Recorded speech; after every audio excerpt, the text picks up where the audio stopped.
우리가 살아가고 있는 이 세상은 사악한 세상입니다. 사악한 세상에는 사악한 일들이 많이 일어납니다.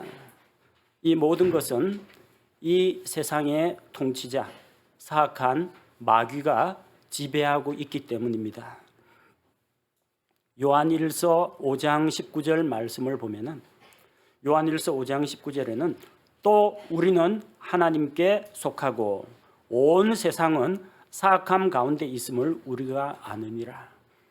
사랑하는 성도 여러분, 우리는 하나님께서 주신 은혜로 믿음을 통해 구원을 얻었지만 지금 현재는 저 영원한 천국에 가기 전까지는 이 어두운 세상, 사악한 세상에서 살아가야 합니다. 이 사악한 세상에는 우리가 이해할 수 없는 일들이 많이 일어납니다. 솔로몬은 전도서에서 해 아래에서 일어나는 온갖 불합리한 일들, 그리고 온갖 헛된 일들을 보고 한탄을 했습니다. 솔로몬이 해 아래에서 일어나는 일들을 보니까 이 세상에는 악인이 의인보다 더 출세하고 더 잘 되더라는 겁니다. 어떤 사람이 열심히 수고한 것을 다른 사람이 가져가는 일도 있습니다. 열심히 노력하고 수고했는데 자기가 수고한 대가를 보답으로 받지 못하는 그런 일들도 일어납니다. 달리기 잘하면 경주에서 이길 것 같죠? 그런데 솔로몬이 보기에 빠른 자들이 경주에서 승리하는 게 아니라고 했습니다. 강한 자들이 전투에서 이기는 것도 아닙니다. 빵과 재물이 지혜로운 자에게만 떨어지는 게 아닙니다. 온갖 불법과 편법과 뇌물과 부정한 방법으로 부당하게 경쟁하는 자들이 오히려 더 잘 되는 일들이 있다는 겁니다. 전도서 8장 14절에는 의인이 사악한 자가 겪어야 할 그런 일들을 겪고 역으로 사악한 자들이 의인이 받아야 할 대접을 받는 이런 부패한 일도 이 세상에서 일어난다고 합니다. 솔로몬은 지혜로운 왕이었고 백성을 하나님의 지혜로 재판할 수 있도록 지혜를 구했습니다. 근데 재판장이었던 솔로몬이 보니까 재판하는 자리에도 불법이 있다고 했습니다. 전도서 3장 16절 말씀을 보니까 또 내가 해 아래에서 재판하는 곳을 보았는데 거기에도 그 사악함이 있고 의를 행하는 곳 거기에도 그 불법이 있도다. 해 아래에 있는 이 세상은 사악한 마귀가 지배하고 있는 악한 세상 체제입니다. 그래서 의인이 억울한 일을 당하기도 하고 악인이 형통하게 되는 일도 얼마든지 일어납니다. 오늘 우리가 읽었던 본문 말씀이 바로 그 내용이에요. 조상으로부터 하나님께서 각 이스라엘 지파, 이스라엘 각 가족에게 상속 유산을 주셨고 조상들은 그것을 자손들에게 물려주고 하나님께서 이스라엘의 씨를 보존하고 이스라엘의 땅을 지켜나가라고 하셨는데 조상으로부터 물려받은 상속재산 그 포도원을 지키려고 하다가 사악한 왕 아합과 또 간악한 이세벨의 음모로 인해서 억울하게 죽은 나봇이 있습니다.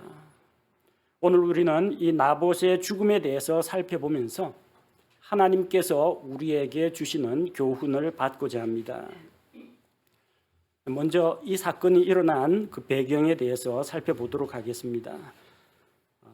이 나봇의 죽음이 어떻게 일어났느냐?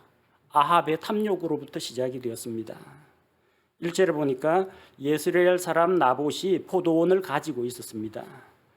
그런데 그 포도원이 아합의 그 궁궐에서 아주 가까이 있었다고 합니다. 아마 아합이 지나다니면서 보다가 크고 탐스럽고 보기 좋은 포도원, 그리고 그 포도원이 아마 탐이 났던 모양입니다. 그래서 그 나봇의 포도원을 보고 욕심이 생겼어요. 그걸 갖고 싶어 했습니다. 자, 그래서 2절에 보니까 아합이 나봇에게 제안을 합니다. 내 포도원이 내 집에 가까이 있는데 그것을 나에게 달라. 내가 그 채소밭으로 만들어 버리겠다.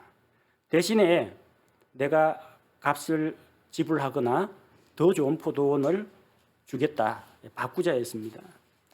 아합이 가난해가지고 이런 일을 저지른 건 아닙니다. 한 나라의 왕입니다. 왕이면 포도원도 가지고 있고 밭도 가지고 있을 테고 많은 것을 소유하고 있을 겁니다. 아합에게는 이미 포도원이 있습니다. 내가 가진 포도원 중에 좋은 것을 너와 바꿔주겠다 한 걸로 봐서 자기는 포도원을 가지고 있습니다. 그런데 자기 포도원에 신경 쓸 것이지 남의 포도원을 탐낸다는 겁니다. 아합은 나봇의 것을 갖고 싶었습니다. 남의 떡이 커 보입니다. 남의 포도원이 더 좋아 보입니다. 아니, 자기에게 포도원이 있는데 하나 더 갖고 싶은 그런 욕심이 있습니다. 자, 이런 아합의 탐욕으로부터 문제가 시작이 됐는데, 이 나봇은 아합의 제안을 거절했습니다. 3절에 보니까 나봇이 아합에게 말하죠. 내가 내 조상들의 상속 재산을 왕에게 주는 것을 주께서 금하시리이다. 주께서 금하시리이다. 왜 왕의 명령을 거역했을까요? 왕한테 밑보이면 안 좋다는 것은 자기도 잘 알고 있습니다. 그러나 나봇은 조상으로부터 물려받은 이 상속 재산을 왕에게 줄 수 없다고 했습니다. 왕도 무섭습니다. 왕의 권력도 무섭습니다. 그러나 나봇이 두려워했던 것은 하나님을 두려워하고 하나님의 말씀을 두려워했던 겁니다. 왜 못 주겠다고 했어요? 주께서 금하시기 때문이라고 했습니다. 신명기 19장 14절에는 이 상속 유산은 한번 분배받으면 이 지파에서 저 지파로 옮겨 다니거나 누가 강제로 빼앗을 수가 없어요.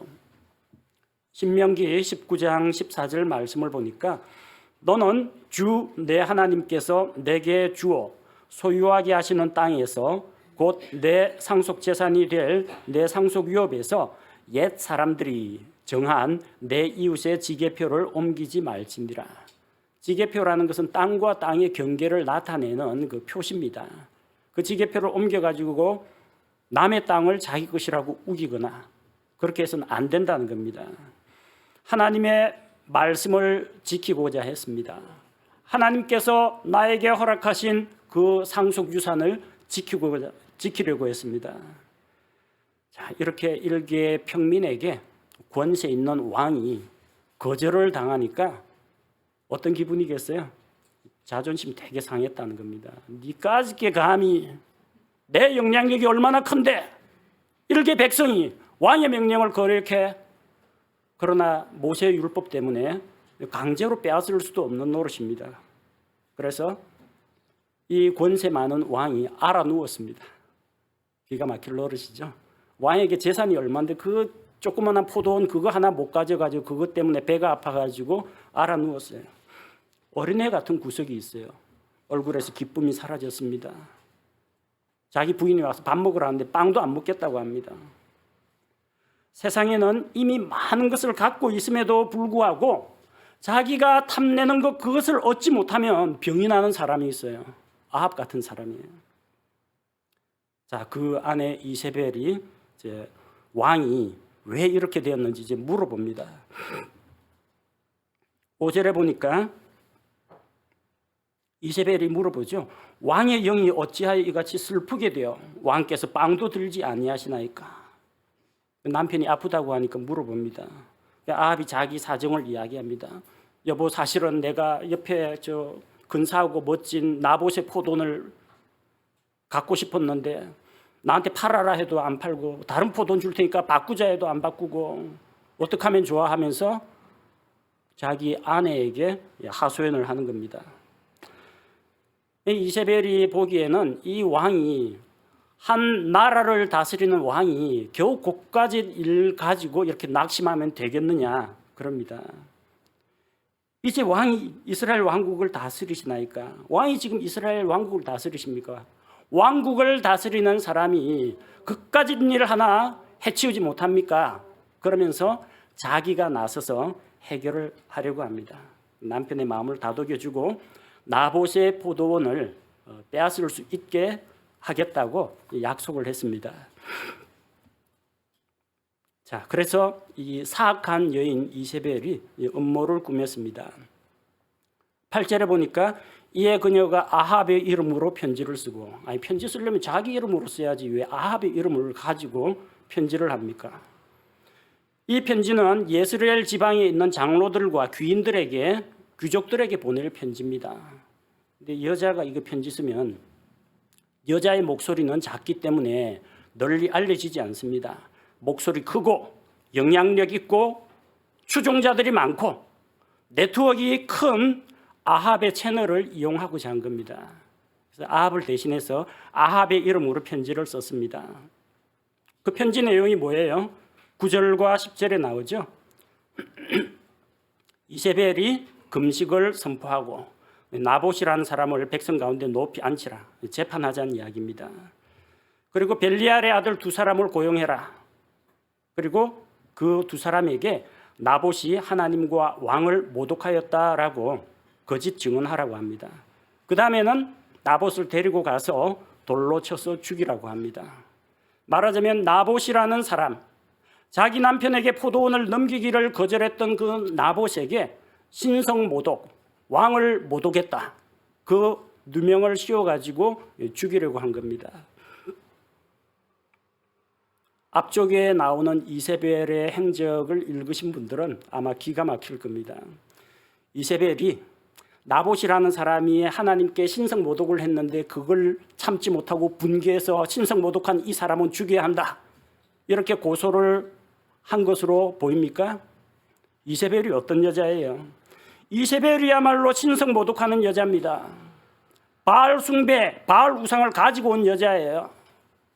이스라엘을 우상숭배에 오염시킨 신성모독한 장본인이 이세벨입니다.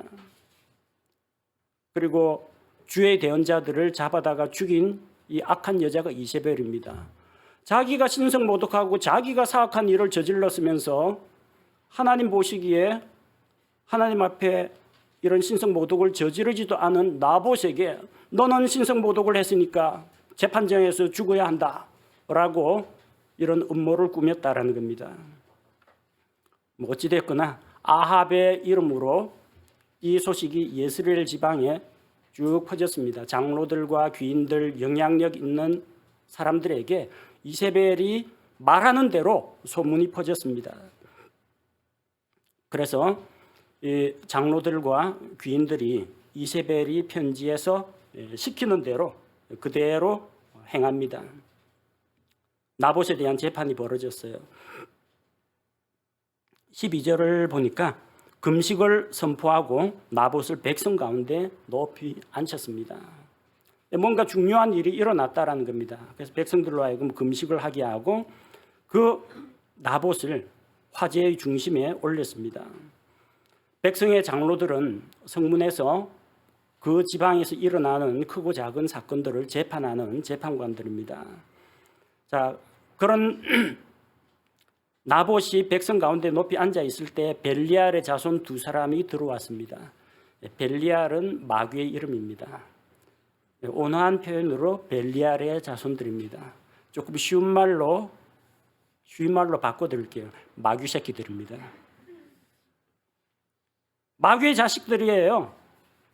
이 마귀의 자식들이 나봇이 하나님과 왕을 모독했다라고 거짓 증언을 했습니다. 우리가 두 귀로 똑똑히 들었다, 그렇게 이야기합니다. 증인들은 보고 들은 게 없습니다. 이세벨이 시키는 대로 이세벨에게 고용되어서 이런 가증한 일을 행했다는 겁니다. 그 이야기를 듣고 사람들이 나봇을 데리고 도시 밖으로 끌고 나가서 돌로 쳐서 죽였습니다. 그리고 이제 범죄자가 죽었으니까 그 가산을 정벌한다, 그 핑계로 아합으로 하여금 나봇의 포도원을 취하라고 이세벨이 아합에게 조언을 한 겁니다. 나봇의 재판을 살펴보면 형식적인 절차는 다 갖췄습니다. 합법적인 절차에 따라서 장로들을 다 부르고 공개된 재판을 받았습니다. 그리고 공개된 재판에서 나봇은 유죄 판결이 났습니다. 나봇의 재판에는 증인들도 있었습니다. 신명기 17장 6절 말씀에 의하면 죽여 마땅한 자를 두 증인이나 세 증인의 입의 증언으로 죽일 것이요 한 증인의 입의 증언으로는 죽이지 말 것이며 두 사람 이상의 증인이 있으면 증언으로서 효력이 있다는 이야기입니다. 자, 벨리알의 자손들 두 사람 데려왔죠. 그러니까 증언 두 사람 이상 있는 상태입니다. 장로들이 재판관이 되었고요. 그 다음에 법도 바르게 적용이 됐습니다. 주를 모독한 죄에 대해서는 모세 율법에 따라 돌로 쳐서 죽이게 되어 있습니다. 레위기 24장 16절 말씀해 보니까 레위기 24장 16절에 주의 이름을 모독하는 자는 반드시 죽일지니 온 회중이 반드시 돌로 그를 칠지니라. 타국인이든지 그 땅에서 태어난 자든지 주의 이름을 모독하면 그를 죽일지니라. 모세 율법대로 했습니다. 두 증인이 있었고 그리고 모세 율법에 따르면 주를 모독했을 경우에는 회중이 돌로 쳐서 죽이게 되어 있습니다. 합법적 재판 절차가 진행되었고 증인들도 있었습니다. 해당 죄에 대한 율법 법조문도 정확하게 적용이 되었습니다. 그리고 돌에 맞아 죽었습니다. 자, 여러분 그러면 이 재판은 공정한 재판일까요? 형식적 타당성은 갖추었습니다. 그런데 제일 중요한 게 빠졌어요. 나봇이 진짜 그랬느냐는 겁니다. 나봇이 진짜 그러지 않았다면 이 재판은 전부 다 엉터리고 이 재판은 무효입니다. 가장 중요한 걸 빠졌어요. 그리고 가장 중요한 것을 검토도 안 하고 넘어갔다는 겁니다. 이 재판의 문제점은 무엇일까요? 이 사건은 나봇의 신성 모독 때문에 벌어진 재판이 아닙니다. 아합의 탐욕과 이세벨의 음모 때문에 시작된 재판이었습니다. 그리고 벨리알의 자손들은 거짓 증언을 했습니다. 그들은 자기들이 나봇이 하나님과 왕을 모독하는 말을 들었다고 했습니다. 나봇이 신성 모독했다라는 두 증인은 나왔지만 나봇은 내가 그런 말 한 적이 없다라는 증인을 100명 데려와도 소용없습니다. 했다라는 것을 본 증인은 있는데 그런 말을 하지 않은 증인들은 너 없을 때 그러면 너 없을 때 그 증인들 없을 때 너가 한 모양이지 들은 사람이 있지 않느냐. 하지 않은 것을 입증한다는 것은 대단히 힘듭니다. 나봇은 증인을 세울 수가 없어요. CCTV가 없습니다. 녹음된 녹음기도 없어요. 벨리알의 자손들이 거짓말한다라는 것을 입증할 방법도 없고 나봇이 자기의 결백을 입증할 방법도 없다라는 겁니다.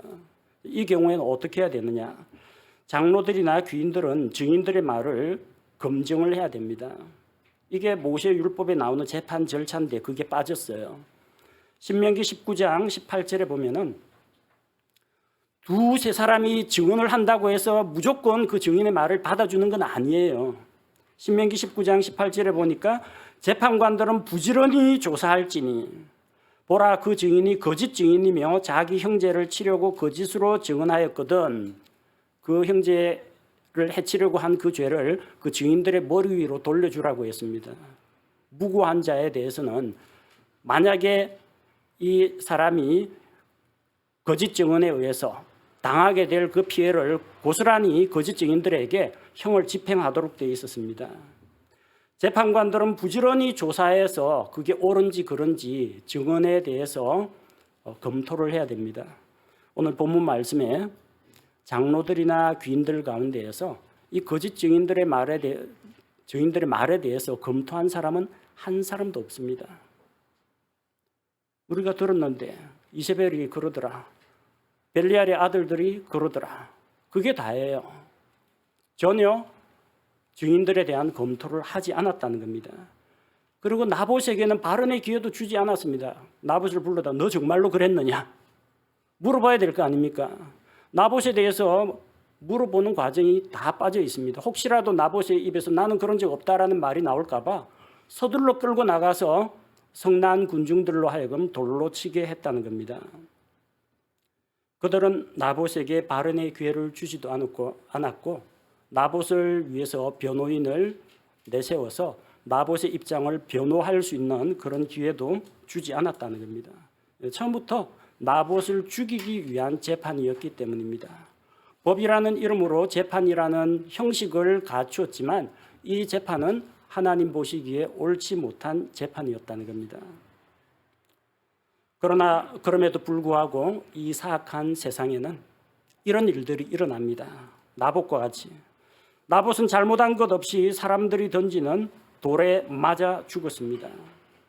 성난 군중들은 집단 광기에 사로잡혀서 나봇에게 돌을 던졌습니다. 다른 사람이 돌을 던지고 나봇이 피 흘리는 걸 보니까 자기도 모르게 여기서 속에서 끓어오르는 겁니다. 지금 나봇이 정말로 죄를 지었느냐 죄를 짓지 않았느냐는 이 성난 군중들에게는 전혀 관심 밖의 일입니다. 뭔 일이 있으니까 이 사람이 재판에서 유죄받았겠지 하면서 인정사정 없이 돌을 던졌습니다. 나봇은 주께서 주신 상속 유산을 지키려고 하다가 신성모독이라는 불명예를 안고 돌에 맞아 피를 흘리며 고통스럽게 죽었습니다. 나봇이 왜 죽었습니까? 남의 포도원을 탐내는 아합의 욕심 때문입니다. 아합의 이름을 빌어서 허위 사실을 퍼뜨리고 재판을 열게 한 간악한 여인 이세벨의 음모 때문입니다. 이세벨이 고용한 벨리알의 자손들, 이 거짓 증인들 때문입니다. 그리고 아무런 검토 과정도 없이 아무것도 모르고 군중 심리에 휩싸여 가지고 집단으로 돌을 던지는 이 무지한 군중들 때문에 일어난 사건입니다. 우리는 이 사건을 통해서 하나님께서 우리에게 가르쳐 주시는 바를 하나님 주시는 교훈을 하나씩 새겨보고자 합니다. 첫째로 이 사건은 휴거가 일어나기 직전에 일어난 사건이라는 겁니다. 엘리야의 휴거 직전에 일어난 사건입니다. 열왕기상 몇 장까지 있어요? 22장까지 있습니다. 지금 여러분이 읽으신 본문이 열왕기상 21장이에요. 열왕기상 22장에서 아합은 전쟁터에서 죽고 열왕기상이 끝이 납니다. 열왕기하 1장에서 엘리야가 승천합니다. 엘리야의 휴거 직전에 이런 사건이 일어났습니다. 사악한 왕이 세상을 지배하고 이 사악한 아합이 남의 포도원을 탐내고 이세벨이 음모를 꾸미고 거짓 증인들이 거짓말로 모함하고 선동에 넘어간 군중들이 나봇을 돌로 쳐 죽이는 그런 일들은 휴거가 일어나기 전 온 세상이 죄와 악에 물들었을 때 바로 그때 일어납니다. 교회에 휴거가 있기 전에 세상은 아합의 시대와 같이 악으로 가득 차게 될 것입니다. 사람들은 탐욕에 사로잡히게 될 것입니다. 자기에게 충분히 많은 것이 있음에도 불구하고 남의 것을 탐내는 자들이 나타납니다. 다른 사람을 해치기 위해서 음모를 꾸미고 중상모략을 하는 자들이 나옵니다. 거짓 증인들을 내세워서 고발사주하는 자도 나오게 됩니다. 재판에서 공정한 재판을 하지 않고 왜곡된 재판을 하는 일도 일어나고 여론에 조작당해가지고 사실을 알지 못한 채 집단 관계에 휩싸여 가지고 돌을 던지는 군중도 나오게 됩니다. 이 모든 것이 세상 마지막 때에 일어날 모습입니다. 엘리야의 휴거가 일어나기 전에 이 일이 일어났던 것처럼 우리 신약교회 성도들이 공중 강림하신 예수님을 따라 우리가 공중으로 들려 올라가기 전에 이 땅에는 이런 더럽고 사악한 일들이 많이 일어나게 될 것입니다. 그래서 우리가 이런 일들을 보거든 세상 끝날이 점점 가까이 다가오는구나 그렇게 생각해야 합니다. 둘째로 포도원은 무엇인가 하는 것입니다. 본문의 말씀에 나온 포도원입니다. 포도원은 포도원이에요. 글자 그대로. 이 포도원은 그 포도나무가 자라고 포도 열매가 맺히는 그냥 포도밭이에요. 글자 그대로, 문자 그대로, 그리고 역사적인 기록에 나온 바와 같이 그냥 포도원입니다. 그러나 성경에서는 포도원이 몇 가지 상징하는 바가 있습니다. 구약 성경에서 포도원은 이스라엘 민족을 나타냅니다. 이스라엘 민족을 나타내는 나무가 세 그루가 있습니다. 하나는 올리브 나무, 하나는 무화과 나무, 하나는 포도나무입니다. 그 중에 하나 이스라엘 민족을 나타내는 것이 포도나무예요. 이사야 5장 7절을 보겠습니다. 이사야 5장 7절 만군의 주의 포도원은 이스라엘의 집이요 그분께서 기뻐하시는 초목은 유다 사람들이니라. 그분께서 판단의 공의를 바라셨으나 도리어 학대하는 것을 보시며 의를 바라셨으나 도리어 부르짖는 것을 보시는도다. 만군의 주의 포도원은 이스라엘의 집이요. 구약 성경에서 포도원, 이 포도원은 이스라엘 민족을 나타냈다는 겁니다. 신약 성경에서 포도원은 뭘까요? 신약 성경에서 포도원은 예수님의 피로 사신 교회를 의미합니다. 요한복음 15장 1절에 예수님께서 친히 말씀하셨습니다. 나는 참 포도나무요 내 아버지는 농부시니. 농부이신 하나님 아버지께서 예수 그리스도를 거기에 심으시고 예수 그리스도를 통해서 가지가 뻗어나가고 열매가 맺히게 하신 그 포도원, 포도의 순수한 즙과 같이 예수님께서는 포도즙과 같은 붉은 피를 흘리면서 십자가상에서 죽으시고 그 피로 우리를 죄에서 구속하셨고 예수님 십자가에서 흘리신 그 피로 자기의 신부, 신약교회를 신부로 얻으셨던 것입니다. 그래서 이 포도원은 교회를 의미한다고 볼 수 있습니다. 또한 신약 성경에서 포도원은 하나님의 왕국을 의미합니다. 마태복음에 사악한 포도원 농부 이야기가 나오죠. 마태복음 21장 43절입니다. 마태복음 21장 43절 그러므로 내가 너희에게 이르노니 아버지께서 너희로부터 하나님의 왕국을 빼앗아 왕국의 열매를 맺는 민족에게 주시리라. 어떤 사람이 포도원을 만들고 그것을 농부들에게 새로 주고 멀리 떠났습니다. 그다음 포도 열매를 바치라고 종들을 보냈는데 보내는 종들마다 다 죽여버렸습니다. 마지막으로 내 아들은 공경하겠지 하면서 포도원 주인이 자기 아들을 보냈는데 이 사악한 포도원 농부들이 자 이런 상속자니 이를 죽이고 우리가 이 포도원을 차지하자 하면서 그 아들을 주인의 아들을 포도원 밖으로 내쫓아서 포도원 밖에서 죽여버렸습니다. 나중에 포도원 주인이 이 사실을 알고 어떻게 하겠느냐. 그 사악한 농부들을 다 징벌하고 그리고 그 포도원은 하나님의 왕국의 열매를 맺는 민족에게 준다고 했습니다. 포도원은 교회인 동시에 포도원은 하나님의 왕국이라는 겁니다. 오늘날도 이 포도원을 빼앗으려고 하는 사악한 무리들이 있습니다.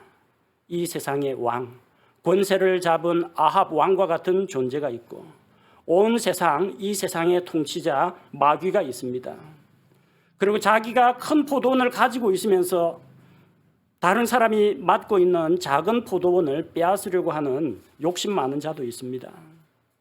또 그의 동조해서 음모를 꾸미는 이세벨과 같은 사악한 여인도 있습니다. 그들과 손을 잡고 거짓 증언을 하는 벨리알의 자손들도 있습니다. 그들이 작당하고 모의해서 노리는 것은 무엇입니까? 예수님께서 피로 사신 교회를 없애는 것입니다. 나한테 포도원을 넘기라. 내가 포도농사 열심히 지어가지고 너 못지않게 잘할 수 있다. 아합은 그렇게 말하지 않았습니다. 너 포도원을 나한테 넘겨라. 그거는 포도원 할 자리가 아니야. 내가 그 포도원을 가지고 채소밭을 만들겠다.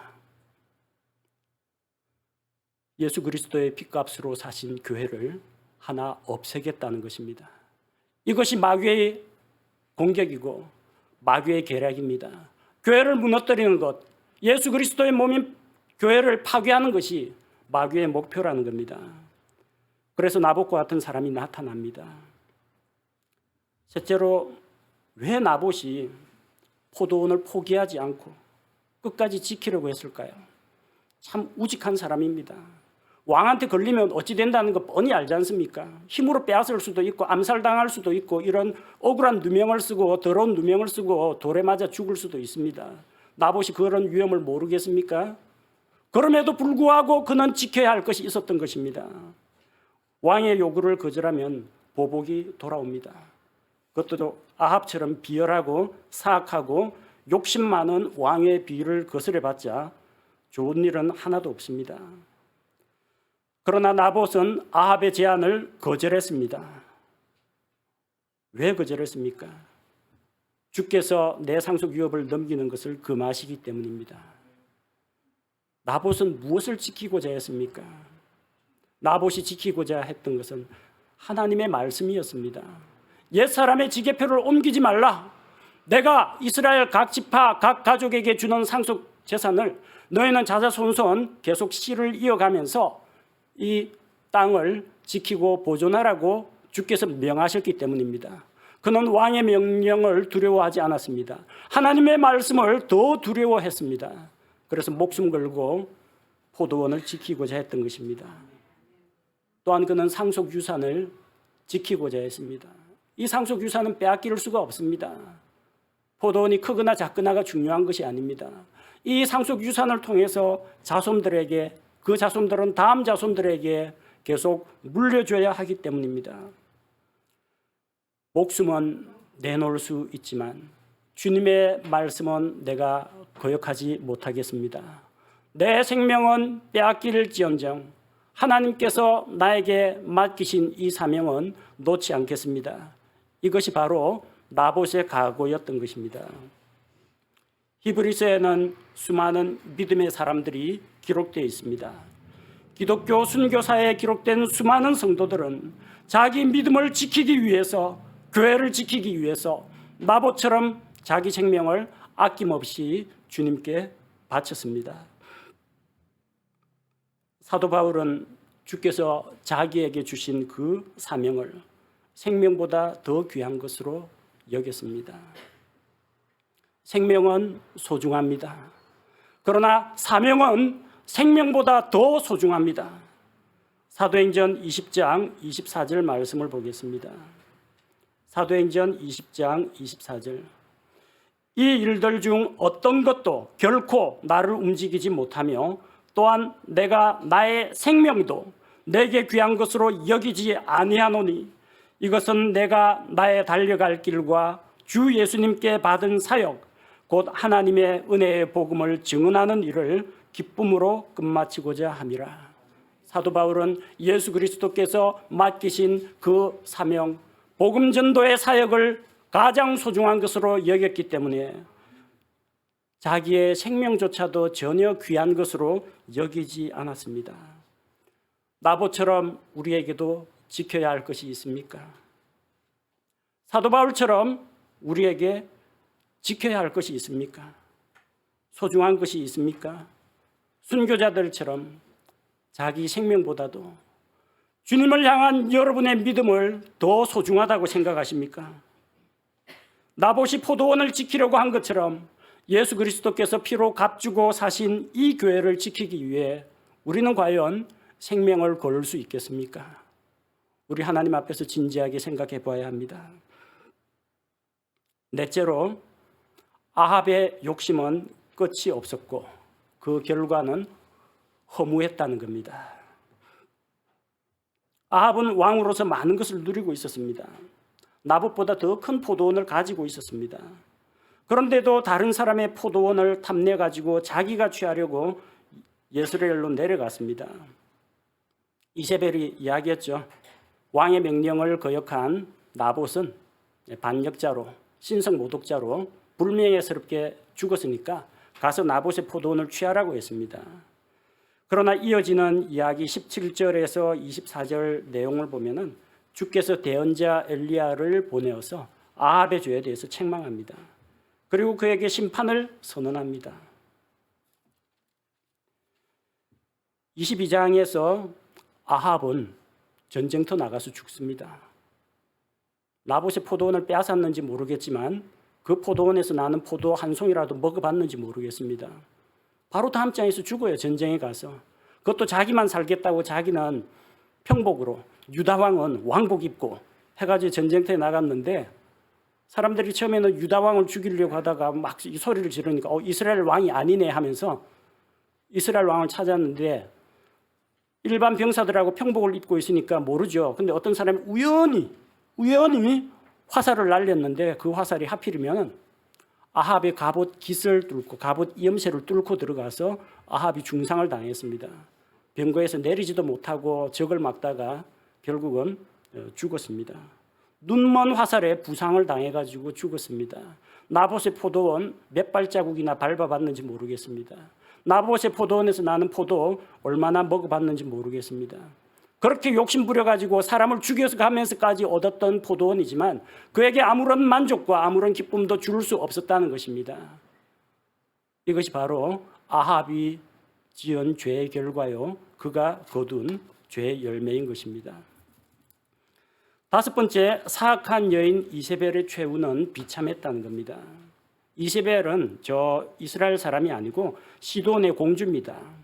그래서 자기 왕국에서 섬기던 바알 숭배를 이스라엘에 도입했고 아합을 부추겨서 악을 행하게 만든 여자입니다. 아합도 나쁘지만 이 아합은 이세벨에 의해서 놀아난 사람입니다. 열왕기상 21장 25절에 보니까 왜 아합이 그렇게 부패하고 사악하게 되었느냐? 이 여자 때문입니다. 열왕기상 21장 25절은 그러나 아합과 같이 자신을 팔아 주의 눈앞에서 악을 행한 자가 아무도 없었으니 그의 아내 이세벨이 그를 부추겼더라. 아합의 사악한 배후에는 저기 시돈에서 온 시돈의 공주 출신 이세벨이란 여인이 있었기 때문입니다.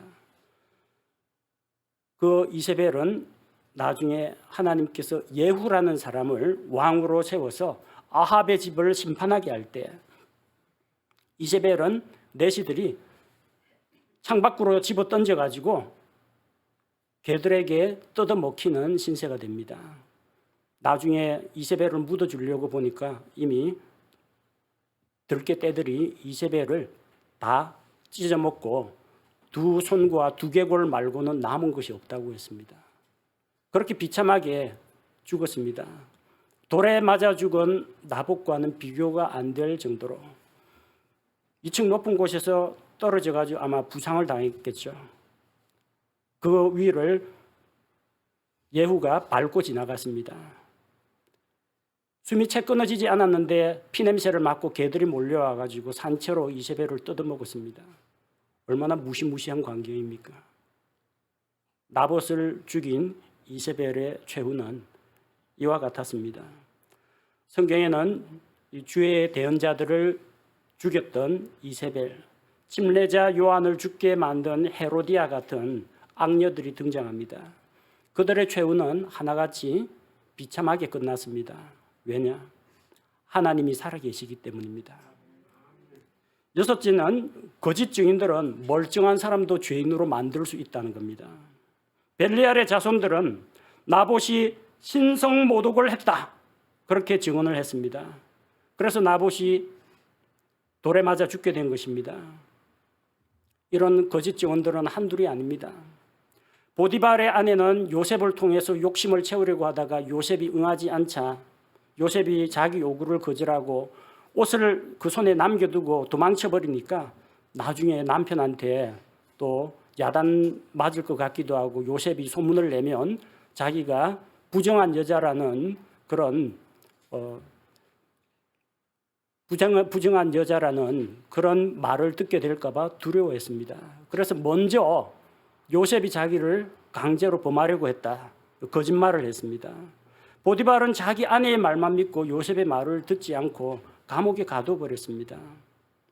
우리 주 예수님도 종교 지도자들이 내세운 거짓 증인들에 의해서 빌라도의 법정에서 유죄가 되었습니다.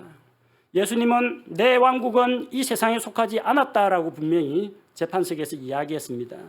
그러나 증인들은 예수님이 유대인들의 왕이라고 했다, 카이사르에게 반역한 자다, 그렇게 예수님을 정죄하고 고발하여 예수님을 유대인들의 왕이라는 그런 죄명을 붙여가지고 카이사르에게 반역한, 로마 황제에게 반역한 죄인으로 십자가형을 선고하게 된 것입니다.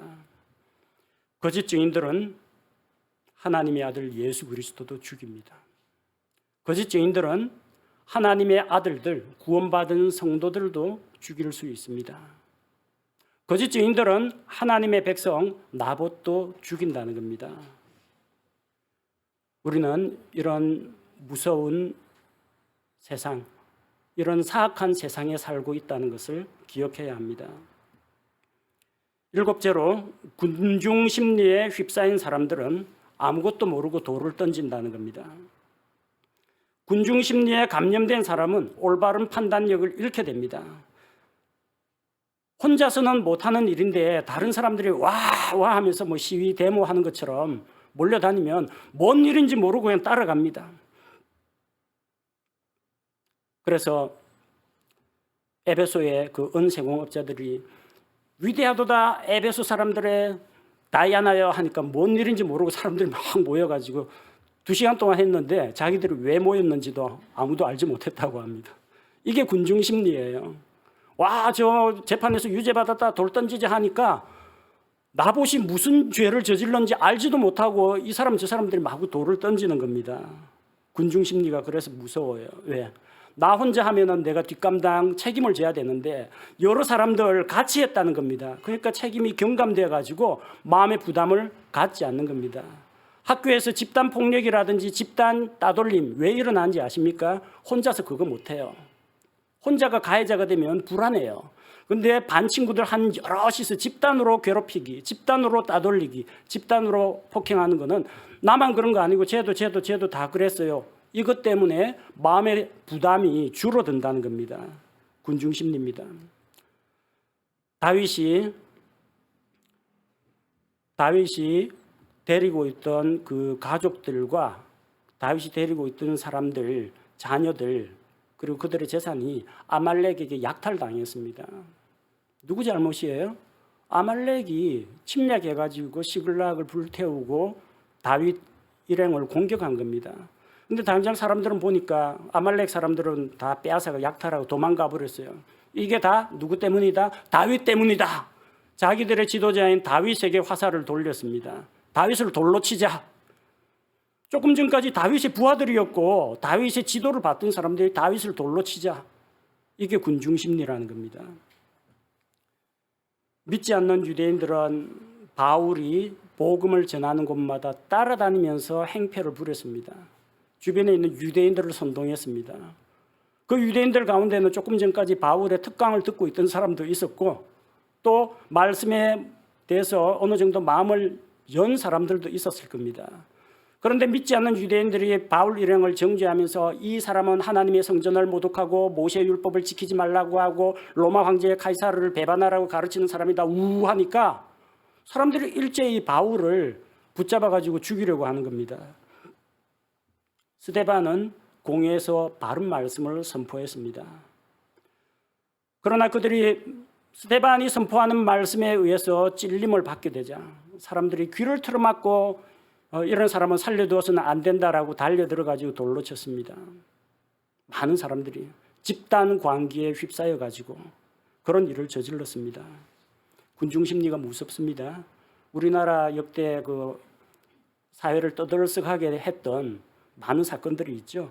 새 모자 성폭행 사건, 아버지로부터 계속해서 성노예나 다름없는 생활을 했다 도와주세요 하면서 나는 더러운 여자지만 엄마입니다 하면서 호소를 하니까 뭐 도와주겠다 팬카페도 나오고 뭐 기부금도 모으고 나중에 보니까 어느 무속인의 사주로 인해 가지고 거짓말한 것이라는 게 밝혀졌어요.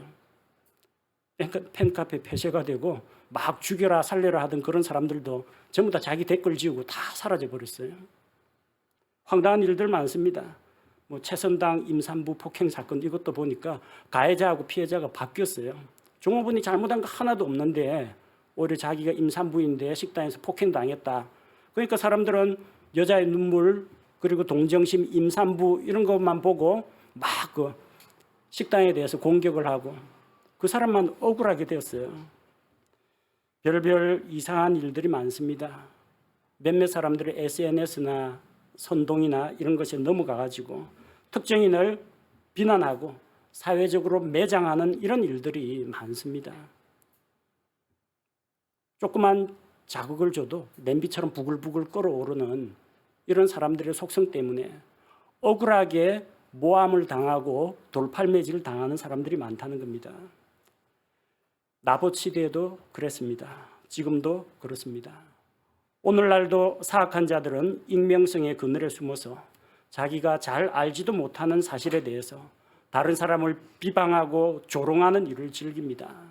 그런 사람들이 저 옛날 이스라엘 그 시대에 나봇에게 자세한 것을 알아보지도 않고 돌을 던진 자들하고 무엇이 다르겠습니까? 전체 집단 분위기에 휩쓸려 가지고 무분별하게 행동하는 그런 군중이 되어서는 안 되겠습니다. 나봇이 포도원을 지키다가 죽은 이 사건은 아합의 탐욕과 이세벨의 음모, 거짓 증언으로 인해서 나봇이 억울하게 죽게 된 것입니다. 나봇은 신성 모독의 죄를 지은 사람으로 불명예스럽게 돌에 맞아 죽었습니다. 세상에는 이런 일이 일어납니다. 우리는 오늘 말씀을 통해서 아합처럼 남의 포도원을 탐내는 자가 되지 말아야 합니다. 이세벨처럼 다른 사람을 모함하는 자가 되지 말아야 합니다. 벨리알의 자손들처럼 누군가를 위해서 거짓 증언하는 사람이 되지 말아야 합니다. 또한 사실관계도 알지 못하면서 다른 사람에게 돌팔매질을 하는 어리석은 군중이 되지도 말아야 합니다. 우리는 하나님께서 주신 포도원을 생명을 걸고 지키려고 하는 나봇과 같은 사람이 되어야 합니다. 나봇이 돌에 맞아 죽은 이유가 무엇입니까? 포도원을 달라는 왕의 요구를 거절했기 때문입니다. 그는 신성 모독의 죄 때문에 죽은 것이 아닙니다. 하나님의 말씀을 지키고자 했기 때문에, 하나님께서 주신 상속 유산을 지키고자 했기 때문에 그것을 지키다가 자기 생명을 버렸던 것입니다. 우리에게도 지켜야 할 것이 있습니까? 목숨 걸고 지켜야 할 것이 있습니까? 있다면 그것은 우리의 믿음입니다. 환난이 와도 핍박이 와도 세상 사람들이 비방하고 조롱하더라도 그리스도 예수 안에 있는 나의 믿음은 아무도 빼앗아 갈 수가 없습니다. 누가 이 세상이 믿음을 포기하라, 마귀에게 경배하라, 세상에 있는 모든 것을 주겠다, 그렇게 유혹할지라도 주님을 향한 우리의 믿음은 생명보다 소중합니다. 나봇처럼 내 믿음을 지키기 위해서라면 생명을 걸 수 있어야 합니다. 두 번째는 나봇이 지키고자 했던 포도원. 지금 이 자리에 포도 농사 짓는 분은 안 계십니다. 그러나 우리에게는 포도원이 있습니다. 예수 그리스도께서 십자가에서 흘려주신 그 보배로운 피로 값주고 사신 그리스도의 몸인 교회가 있습니다. 이 교회를 지키기 위해서 우리는 피땀 흘려 기도하고 눈물로 하나님께 호소하고 이 교회를 위해 섬기고 봉사하고 이 교회를 마귀의 세력으로부터, 포도원을 빼앗으려고 하는 세력으로부터 지킬 마음의 준비가 되어 있어야 합니다. 세 번째로 나봇은 상속유산, 주님께서 주신 상속유산을 지키려고 했습니다. 우리도 지켜야 할 것이 있습니다. 주님께서 우리에게 말씀하십니다. 누구든지 내 보상을 뺏어가지 못하게 하라. 우리가 주님 앞에서 쌓아가야 할 믿음의 열매가 있습니다. 우리의 회개장부에 가득하게 될 선한 열매가 있습니다. 그것은 장차 그리스도의 심판석 앞에서 받게 될 우리의 보상입니다. 우리가 주님 앞에서 쌓아 올리는 이런 보상들이 우리의 죄나 우리의 실수로 인해서 그 보상을 잃어버리지 않도록 우리는 우리의 보상을 지켜나가야 합니다. 나봇이 포도원을 지킨 것처럼, 상속유산을 지킨 것처럼 우리를 위해서 예비된 주님의 칭찬과 상급과 보상을 잃어버리는 자가 되지 않도록, 구원은 이미 받았습니다. 그건 걱정 안 하셔도 돼요. 구원은 받았는데 구원과 더불어 더 구원에 더해지는 것들, 주님의 보상과 상급을 잃어버리지 않는 성도가 되어야 합니다. 그것을 지키기 위해서는 내 목숨을 걸 수 있는 믿음의 사람들이 되어야 합니다. 히브리서 11장에 나오는 수많은 믿음의 사람들은 환난과 고난을 겪었지만 그 고난을 면하게 해달라고 하지 않았습니다.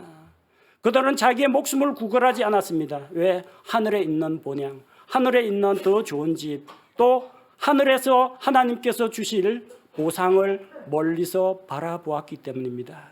우리에게 믿음이 있고 우리에게 소망이 있다면은 주님께서 우리에게 약속하신 것들을 잃어버리지 않도록 지켜나가는 성도들이 되시기 바랍니다.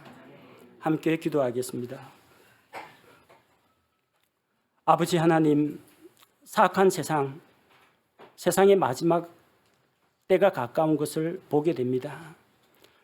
아합이 다스리는 그런 사악한 세상에서 나봇이 어려운 피를 흘리고 모욕을 당하며 고통스럽게 죽어가는 일이 있었습니다.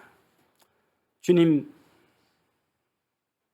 아합의 탐욕과 이세벨의 음모와 거짓 증인들의 말과 성난 군중들에 의해서 나봇은 죽었지만 그 나봇의 피가 오늘날 우리에게 증거하고 있습니다. 하나님의 말씀은 생명보다 귀하다. 주께서 주신 상속 유산은 생명보다 귀하다는 것을 우리에게 산교훈으로 보여주고 있습니다. 주님께서 피로 값주고 사신 이 포도원은 주님의 것이요 그 어느 누구도 빼앗을 수 없는 것임을 우리가 믿습니다. 이 세상의 사악한 왕과 이 세상의 통치자 마귀와 마귀의 지배를 받고 있는 벨리알의 아들들, 그리고 아합과 이세벨과 같은 자들은 교회를 무너뜨리고 교회를 채소밭으로 만들어버릴 음모를 꾸미고 있으나 주님, 나봇과 같이 그리스도의 몸인 이 교회를 우리가 지켜나가며 그리스도의 몸을 세워나가며 그리스도의 몸을 더 성장시켜 나가는 이 일에 우리 자신을 드리게 하옵소서.